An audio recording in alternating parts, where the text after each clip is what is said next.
This is the best moments of the BBQ Central Show in 10 minutes or less. Ever wish you could re-listen to your favorite interview or segment? Do you enjoy hearing older shows for the first time in years? Then the best moments of the BBQ Central Show in 10 minutes or less is just what you need. Thanks for listening and enjoy the show. Hello, everyone. Welcome to this edition of the best moments of the BBQ Central Show in 10 minutes or less. Today's show comes from July the 9th in 2013. It is a doubleheader, both segments featuring the author of a barbecue Bible, Mr. Stephen Raichlen. Let's jump right into today's show. Here's Greg and Stephen from July the 9th, 2013. So let's go ahead and race over to the hotline. And welcome back, super friend of the show. One of my favorite guys ever to talk barbecue and grilling with Stephen Raichlen. Stephen, how are you, buddy? I am doing great. How are you? I'm doing absolutely fabulous, Stephen. I appreciate you asking, and of course, always appreciate you making time for the show.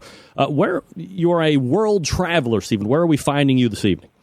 Well, I'm on Chappaquiddick Island in Martha's Vineyard, and the cell phone reception is not so great here, and we have a little ferry we have to catch to get back home. So it was a split-second timing, but I made it. All right, perfectly, I might add. Chappaquiddick, I mean, there's a lot of history that goes back to that particular piece of water, and then, of course, that's kind of centered around that novel that you wrote as well.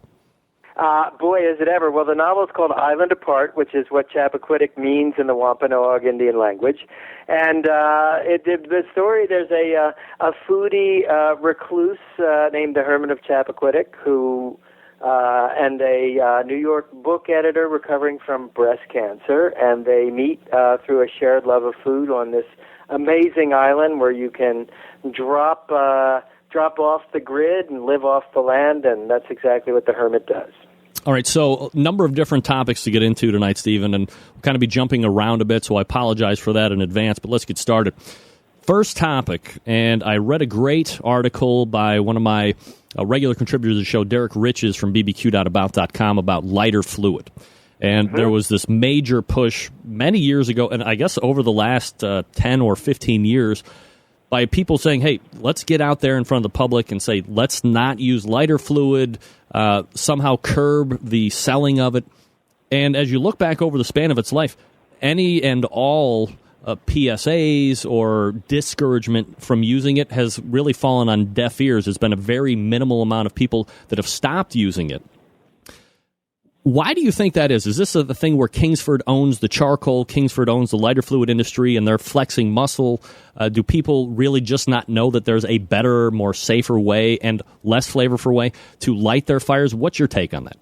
Well, first of all, let me say I'm sort of surprised to hear that statement, although I imagine it's true. But I can't think of a single person that I know or that I've taught at Barbecue University or that I've interviewed for my website, barbecuebible.com, that still uses lighter fluid. I mean, everyone I know uses a chimney starter to light charcoal. And I guess if I rack my memory, I'd say that, where people maybe still use lighter fluid is at some of the competition barbecue festivals. And I guess the point I would make is that if you do indeed light your charcoal, you let it burn completely, you burn the lighter fluid off completely, you let the coals ash over, I suppose you burn away most, if not all, of any petroleum residue. But a chimney starter is so much, not only so much cleaner, but it's so much more effective in lighting coals. I mean, with lighter fluid, you never get an even light, but with a chimney starter, your coals light uniformly in 15 or 20 minutes. So I can't understand why anybody would use lighter fluid these days. Do you think... So the first question that jumps off my mind, because you're talking about people that you talk to or that you've interviewed or that you're having in classes that don't use it. Do you know people that are pretty much better than novice griller or barbecue guy? Do you know people that are just, jamokes off the street that maybe do it 4 or 5 times a year and this is just kind of what they know? Are you're kind of into the subculture, right? Yeah, well, I was going to say that's a very good question. And in a sense, I preach to the choir, and in a sense, the people that come to Barbecue University, for example, Most are pretty enthusiastic, but we have a little exercise at the beginning of every class, and I call for 4 volunteers to man our chimney starters. And I always call for people who have never used a chimney starter before. And the idea is I want to teach them immediately, quickly, to light the chimneys, to use chimneys, to get in that culture. And damn if in every class of 50 or 60 people, there aren't at least 4 people that have never used a chimney starter before.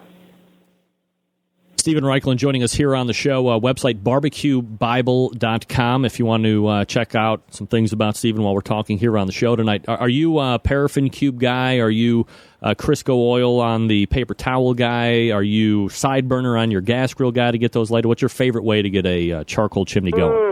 I would say I'm an ecumenical guy. I like the paraffin starters because they don't blow out. I've been using fat wood lately. I like that. One of the many grills I own is the Weber Performer, which has a built-in little propane blowtorch canister for lighting the coals. So that is a good option. I will use newspaper when I have it. I guess newspaper is probably my igniter of last choice. In the interest of pyromania, have you ever gone to like Harbor Freight or one of those hardware stores and gotten one of those weed burners, foregone the charcoal chimney? I do. I have them. Interesting that I don't use those for lighting coals.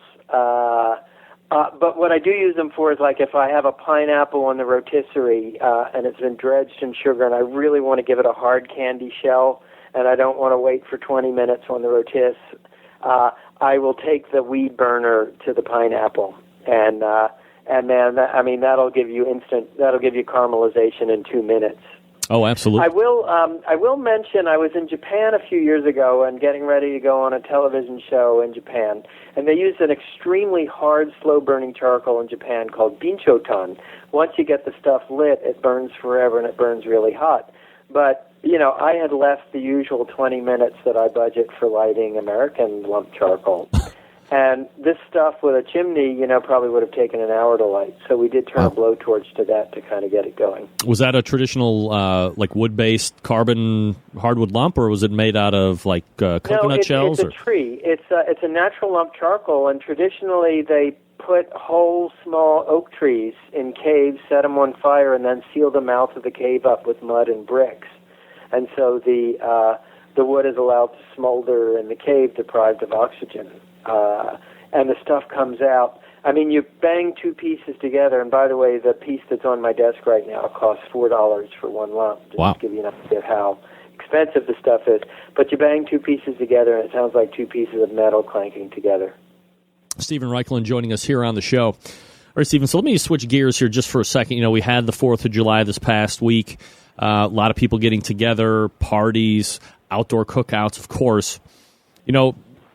People are always asking me to say, hey, when you get a guest that's on there, knows what he's talking about and is a grilling expert, how do you not get lost in your own party where you're the guy, you're hosting it, you want everybody to have a great time, but all of a sudden you're finding yourself running around to the grill and making sure everybody's fed, and you're not enjoying your own party. It's almost like that pitfall that people don't really budget for. How do you avoid that when you're during your own parties? Great question. So I do it, there are 3 things that I keep in mind. Number 1, at any Raichlen event, the entire meal is going to be cooked on the grill. Okay, that's appetizers, first course, salads, breads, dessert. Okay, that's the given you start with. The second piece of it is that I always turn the act of grilling into the evening's entertainment. I mean, I always start with start from the point of view that when you light a grill, people are going to gather around it. Okay, so that's going to become the focal point of your evening. So I make the actual act of cooking the meal on the grill the focal point of the entertainment and the evening. Well, what does that mean? That means that the minute somebody comes in, they gather around the grill, you're going to do your appetizers off the grill. And that might be grilled garlic bread, or it might be grilled oysters. Warren Martha's Vineyard now, we get these really amazing oysters from Catawba Bay. Or it might be something just as simple as prunes wrapped in applewood smoked bacon, just totally irresistible. But it gets cooked on the grill in front of people, served hot off the grill for people to eat. So that brings us to the third sort of principle, which is the orchestration of the whole meal. And here's how you do it. To put in your request for a future show, please contact John Solberg via email at johnjon@thebbqcentralshow.com. Hey, before we kick off the second segment, I got a question for you. Are you following the BBQ Central Show on social media? It is easy to do and much appreciated. Whatever your favorite platform is, you can go to BBQ Central Show on Instagram or at BBQ Central Show on Facebook and Twitter. Again, very much appreciated. Give the big show a follow. That said, let's jump right into the second segment today. That brings us to the third sort of principle, which is the orchestration of the whole meal. And here's how you do it. Number one, you start with a big hunk of protein. Pork shoulder, brisket, racks of ribs, shoulder clod, prime rib. Something that takes a long time to cook low and slow and that is very forgiving in its timing. So you can pull it off an hour, even 2 hours ahead of when people are going to come. Keep it warm. It will be perfect to eat. Okay? So that eliminates the whole split-second timing issue of a barbecue. Then the second thing I do is I always grill up a giant platter of grilled vegetables. And it might include starches like ember roasted sweet potatoes or garlic roasted potatoes. But the reason for grilled vegetables, they taste great, the bright colors look great, and they're great served at room temperature. You don't have to serve a grilled vegetable hot. Okay, so already 2 of your courses of the meal have been taken care of before anybody's even pulled in your driveway. Now, the third course, the appetizers, I do those on the grill while people are standing around. So that's your sort of performance art piece. Don't be afraid to deputize, too, if you need somebody to give you a hand. I mean, I have many grills. I'm sure you have many grills, Greg, and, people love to get involved. Then the last piece of it is serve your dessert on the grill. And that could be something like peach quarters grilled on cinnamon sticks. It could be something like pineapple dipped in coconut milk and cinnamon sugar and then cooked over a screaming hot grill, or spit roasted pineapple. Or I remember we had a big family holiday with about 60 people one year. And so we took a couple of Kamado cookers and filled them with coals, and then we made homemade marshmallows early in the day and homemade graham crackers. And so we set up s'more pits around the patio, around the pool, and people made their own s'mores, and that was a fantastic dessert. But I think you can see with a strategy like that, 2 of your 4 courses are done before anybody comes. The other 2 you turn into you make them part of the party, and then it's really stress-free. Homemade marshmallows? Homemade marshmallows. All right. Yeah. How do you do that? Well, you'll find the recipe in a couple places. In my book, BBQ USA, I've got a recipe for it.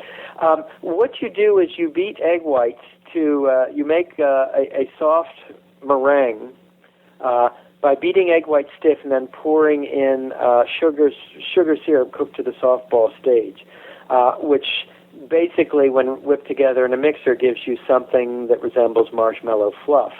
And then all you need to do is add softened gelatin to that mixture, let it cool in a baking pan that's lined with powdered sugar, and cut it into squares, and bingo, you've got marshmallows. Well, there you go. I had no idea it was that simple. We're talking with Stephen Raichlen. You can find his website, barbecuebible.com, BARBECUE, barbecuebible.com, if you want to check that out while we're talking here tonight. Stephen, let me ask you something. I was kind of giving you a little heads up on some questions that I wanted to ask you about, and the one thing I said was, barbecue on TV, good or bad for the industry, and you wrote back to me, I can only talk about the experiences of my TV shows because you don't watch TV otherwise. Do you really not watch barbecue TV otherwise, or any TV otherwise? I do not watch TV. I maybe watch 1 hour or 2 hours of TV a year. And that will be like when there's some hideous political disaster or a big political debate. But I'm sort of a storytelling guy. I love stories. I mean, people buy my books for the recipes, but I write my books for the stories I get to tell about grill masters around the world about the history of barbecue, about the interface of barbecue and art and culture. And so to the extent that we use our TV, and you're talking to a guy, by the way, that didn't own a TV until he was 37, I use it for renting movies with Netflix, downloading movies through Apple TV. That being said, and so I've never, I know you're going to ask me about some of the barbecue competition shows and everything, and unfortunately I have never seen them. But I will say that when I made my shows, Barbecue University and Primal Grill, I found that it was a very powerful medium for teaching. Because, in essence, I'm a teacher and a writer. Believe me, there are guys that could outsmoke me 10 times to Sunday on a brisket or ribs. But I think what I bring to the table is the ability to sort of explain how to do it, to take a mass of information and figure out how to organize it and package it and explain it in a way that's easy for other people to understand. And there, I think television can be a very powerful tool.